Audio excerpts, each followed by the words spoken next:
Harold, it is so nice to meet you. You too, you too. Now tell me, how does it feel being every adoring Afternator's man crush every Monday? It's very flattering. I appreciate it. Yeah, I don't know what to say. I don't know how to feel, but it's not the worst thing in the world. It's not. It's definitely not. Since the release of After and the Afternators just embracing you so well, what do you say is the biggest thing that has changed about your life? My availability. Ooh. Yeah, I'm just busy now, I'd say. I try not to let anything change that's within my control. So I just think it's just that I'm busy, and that's a good thing. Going to the malls can't be easy for you anymore. I never really loved shopping or going to the mall too much anyway, so it's that's not the biggest problem. But yeah, I'm definitely I do miss the ability to walk around certain places more freely. Since you're reprising your role as Hardin Scott, how do you feel like this role is challenging you as an actor the second time around? In every way. It's Okay. you always want a challenging role, obviously, and the first one was in a good way, and this one is in a different way. There's just more emotional scenes, some comedies. It's just a more kind of well-rounded character. We obviously get to know him better, so there's more that we do with him that gets to test me as an actor. You said emotional. How do you tap into those emotional scenes? What are you thinking about? What's going through your head? Changes between each one. I know some people like to use external sources to get themselves sad or happy or whatever. I tend to try and do it through the character. I haven't yet resorted to like watching sad videos before I shoot, but I hear some people do that. For me, it's all just like put yourself in the character's shoes, and they'll be, if it makes sense for them to be sad, once you're in their shoes, you will be, kind of thing. So speaking of putting yourself in your character's shoes, Tessa and Hardin have a really roller coaster ride of a relationship. So what can you take from their relationship and apply it to your life?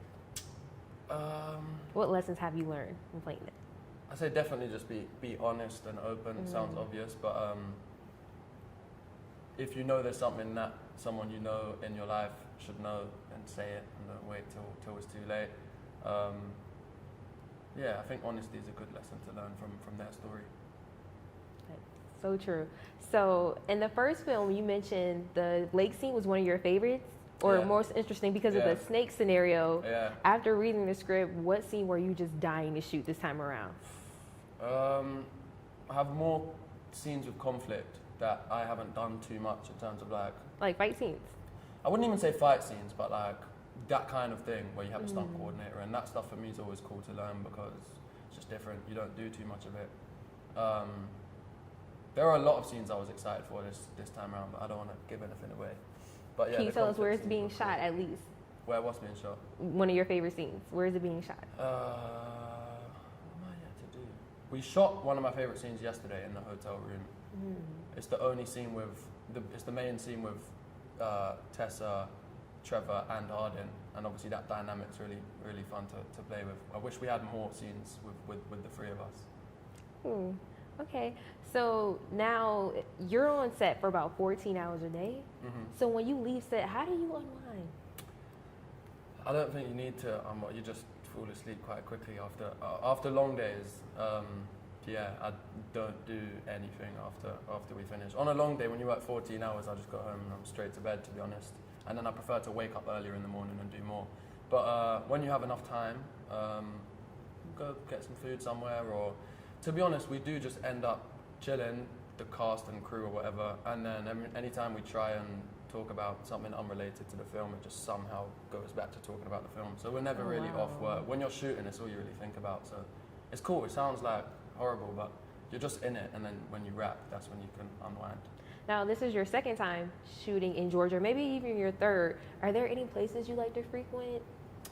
When I'm in Georgia, I haven't been around too much. Last year, we're just so busy when we're here. We don't have much time.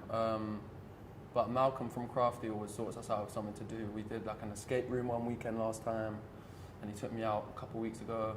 So yeah, there's little things to do, but no, I haven't figured out where my spots are yet. Okay, thank you. Thank you so much.